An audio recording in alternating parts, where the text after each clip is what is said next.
Some context, while I was watching the show, I was at my parents' place. The two main characters were inches in each other when my mother suddenly walked in, handed me my laundry, looked at the TV and asked me what I was watching. I stuttered, hockey. Another context piece. Right after this, I watched Chernobyl for the first time. Amazing show, but it felt like a whiplash watching one after the other. Sometimes I would pretend it was a prequel to Rivalry, which it sorta is. Both shows take place in the real world, and the show never retcons the nuclear disaster, so Hello, I am a psychologist and I'm going to hypnotize you right now. Look at this pendulum. You're going to subscribe to this channel right now. You're going to like the video after watching it. You're going to... The comms of a rivalry between two legendary hockey players in their prime turning to a secret love affair in a slow burn miniseries intrigued me. A steady increase of jealousy and hate turning romantic. So I expected a slow burn meal. Color me surprised when the pot fucking exploded halfway through episode 1 and our main cast were fucking. Nonetheless, I enjoyed the show a lot. When they ran up the stairs together, man, that shit meant something to me, man.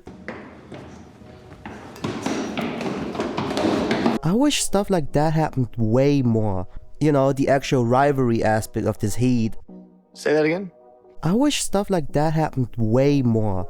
You know, the actual rivalry aspect of this heat. This show was highly rated like a motherfucker. 10 out of 10s everywhere. It even made it to the top 10 highest rated IMDb shows. Like every mediocre Indian Prime show. Seriously, what's up with Indian people and IMDb? I watched some of these shows, they're okay, but what's up with that? However, this show is mediocre in very, very many ways and people won't admit it. Many characters are one note, and you know what? One note characters are fine. Sometimes you meet people who are just, you know, pretty one note. They don't got anything going on really except being one specific thing. But dog, that brother was such a dickhead, such a comical cockhead. I was unsure if I was supposed to take him serious. This nigga called my off yayo, asking for a handout.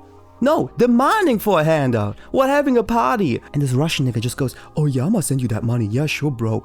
Fuck off, hang up. And then the father's funeral paired with him cutting off his brother came out of nowhere with no previous punch to lead into it. Not to say it wasn't established or whatever. No, it was established that he's a dickhead and he should be cut off. It's just it didn't feel like a natural conclusion to that story. More so a quick way to finish up that plot. And that fucking blastic ass soundtrack. Yeah, we have gay sex and playing hockey. I didn't use that soundtrack that often, but you know, I liked it. While watching, I kept wondering to myself, why does this have such a high rating? I mean, it isn't bad, but it isn't 10.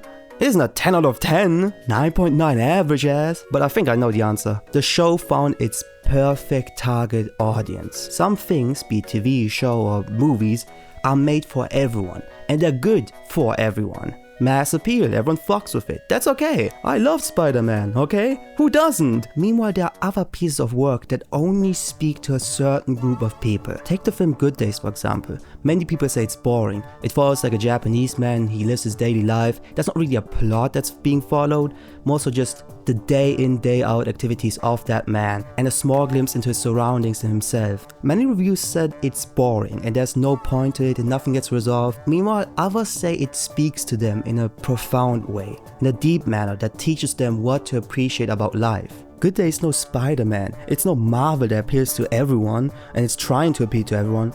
It's appealing just to a specific group of people. If a movie like that doesn't find its target audience, its reviews plummet. If it does find its target audience, it goes up. And I think in this case, it only found its target audience. Target audience being 10% gay people and 100% white women. Not to say it was bad. Matter of fact, I enjoyed it. Even if it had like way too many sex scenes, but you know what, that's the point. The book itself is very raunchy, so I'm not gonna complain about getting Chinese food while going to a Chinese buffet. It's still fun. Despite the paper-thin plot, one-note characters, and honestly lack of hockey, do we ever see them play a full game? We see them play with each other, that's for true. I give it a 6.4 out of 10.